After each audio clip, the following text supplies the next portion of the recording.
Này bự quá bự.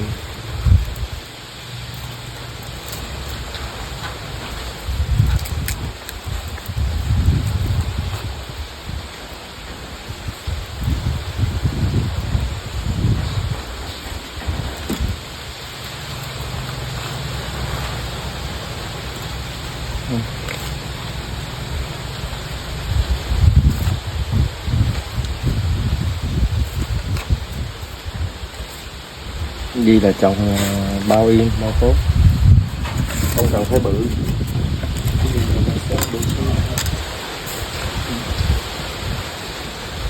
Giờ nó mắc ghép nó dính vào mình này, có thể là trồng 2 cây cũng được. Đấy, muốn cắt thì cắt, nhưng mà cảm nhận là ba trồng là 2 như gì là tốt nhất.